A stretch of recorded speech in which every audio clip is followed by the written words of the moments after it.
Bonjour et bienvenue dans cette nouvelle vidéo. Aujourd'hui nous allons voir comment est-ce qu'on peut figer les en-têtes de colonnes. Comme vous pouvez le voir dans ces petits tableaux que j'ai, sur lesquels nous avons travaillé dans la vidéo précédente. Là on parlait de la manière dont on pouvait gérer les codes des étudiants ou des élèves. Et on avait tracé ces petits tableaux, j'avais essayé d'expliquer. Et je pense que ces petits tableaux là vous a aidé. Mais aussi ça vous a permis à bien gérer donc les codes des élèves ou des étudiants que vous gérez. Alors aujourd'hui on se retrouve pour vous montrer aussi une astuce qui est vraiment intéressante, hein, qui va beaucoup vous aider. C'est la manière dont on peut figer les en-têtes. Donc si vous voyez ici les en-têtes de nos tableaux. Donc vous pouvez aussi avoir un tableau que vous avez tracé en Excel ou sur lequel vous travaillez. Et vous voulez des fois quand vous défilez ici en bas et que les en-têtes restent toujours ici en haut. Alors je vais vous donner cette astuce là qui vous permettra de figer donc les en-têtes ici. Pourvu que quand vous descendez, que ces en-têtes puissent rester toujours ici, donc ici en haut, quoi.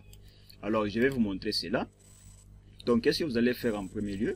Vous allez, pour arriver à figer les en-têtes qui sont ici, vous devez sélectionner la ligne suivante. Donc la ligne qui suit après les en-têtes qui sont ici. Donc vous voyez, chez moi ici il y a les en-têtes. Vous pouvez voir numéro, nom, genre, ainsi de suite.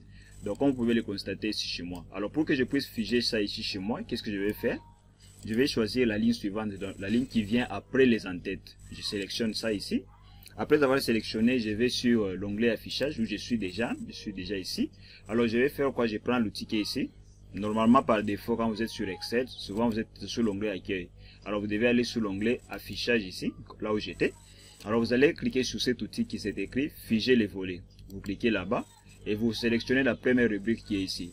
Vous sélectionnez et là si je descends, vous voyez, ça vient d'être figé ici.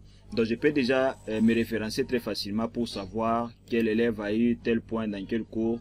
Déjà je sais. Au lieu que quand c'était au début là, si vous voulez que les en-têtes ne soient plus figées, vous allez toujours ici sur l'outil ici figer les volets. Vous faites libérer les volets et vous allez voir que ça va plus commencer, ça va pas rester figé. Donc vous voyez un peu la différence qui est là. Donc je pense que cette astuce ici va beaucoup vous aider à bien vous référencer. Donc ça peut être n'importe quel tableau. C'est pas seulement ces tableaux sur lesquels nous avons parlé l'autre fois ou sur lesquels nous sommes actuellement là. Donc ça peut être n'importe quel tableau. Mais si vous avez des en-têtes et que vous voulez que ça reste toujours figé lorsque vous défilez en bas, et bien utilisez cette méthode ici. Donc vous cliquez sur la ligne suivante, la ligne qui suit après les en-têtes. Et vous allez sur l'outil figer les volets. Vous prenez figer les volets.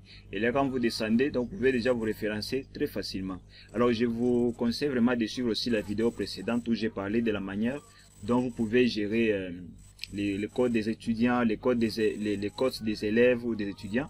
Si vous essayez de suivre cette vidéo, je crois que ça va beaucoup vous aider. Et surtout si vous êtes enseignant ou si vous êtes titulaire d'un cours, je pense que ça va beaucoup vous aider. Alors n'hésitez pas surtout à vous abonner, mais aussi à me faire part des difficultés en commentaire. Je serai là pour vous assister, je serai là pour vous aider à mieux comprendre cela. Alors on se dit ciao et à la prochaine vidéo.